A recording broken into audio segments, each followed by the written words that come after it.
Assalamualaikum warahmatullahi wabarakatuh.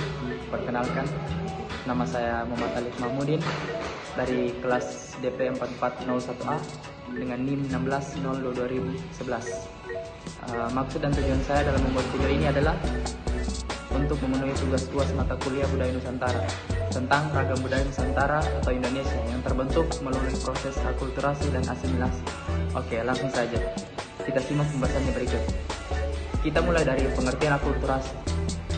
Akulturasi adalah suatu proses sosial yang timbul manakala suatu kelompok manusia dengan kebudayaan tertentu dihadapkan dengan unsur dari suatu kebudayaan asing. Untuk faktor internalnya dan untuk faktor eksternalnya. Adapun masalah yang timbul akibat akulturasi, yaitu terjadinya perubahan pergaulan dan makin terbukanya hal yang dianggap tabu. Misalnya seperti hubungan sesama remaja yang semakin terbuka. Terbukanya suatu wawasan masyarakat mengarah pada pengetahuan yang luas. Misalnya penemuan baru yang mudah diketahui dan teknologi yang canggih.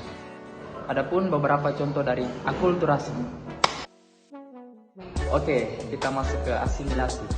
Asimilasi adalah pembauran satu kebudayaan yang disertai dengan hilangnya ciri khas kebudayaan asli sehingga membentuk kebudayaan baru. Asimilasi muncul apabila ada golongan masyarakat dengan latar belakang budaya yang berbeda bergaul langsung secara intensif dengan waktu yang lama. Suatu asimilasi ditandai oleh usaha mengurangi perbedaan antara orang atau kelompok. Syarat terbentuknya asimilasi. Asimilasi dapat terbentuk apabila terdapat 3 persyaratan berikut. Yang pertama, terdapat sejumlah kelompok yang memiliki kebudayaan berbeda. Kedua, terjadi pergaulan antara individu atau kelompok secara intensif dan dalam waktu yang relatif lama. Dan yang ketiga, kebudayaan masing-masing kelompok tersebut saling berubah dan menyesuaikan diri. Berikut faktor pendorong asimilasi. Dan adapun faktor-faktor umum yang dapat menjadi penghalang terjadinya asimilasi antara lain. Pada materi kali ini saya mengambil bentuk akulturasi dan asimilasi dari budaya Tionghoa terhadap Indonesia. Berikut salah satu contoh akulturasi yang terjadi di Indonesia, yaitu lumpia Semarang adalah bentuk akulturasi budaya Tionghoa dan Semarang. Lumpia merupakan makanan Tionghoa bernama Chun Juan atau juga disebut lumpia.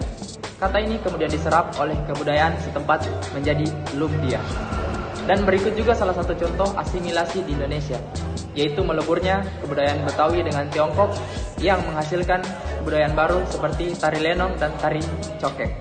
Dan terakhir, adapun budaya yang masih dipraktikkan hingga saat ini, yaitu kebudayaan Tionghoa dengan kebudayaan Jawa, tertuang dalam seni pertunjukan dan juga perayaan hari besar.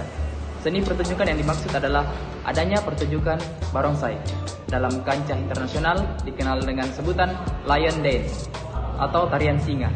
Jadi, kesimpulan yang dapat diambil adalah apapun kebudayaan yang masuk ke Indonesia itu tetap kita hargai, walaupun tanpa harus melupakan bahkan menghilangkan nilai kebudayaan yang telah kita anut. Karena itulah indahnya ragam Indonesia. Sekian, wabillahi taufiq wal hidayah. Wassalamualaikum warahmatullahi wabarakatuh. Tabet.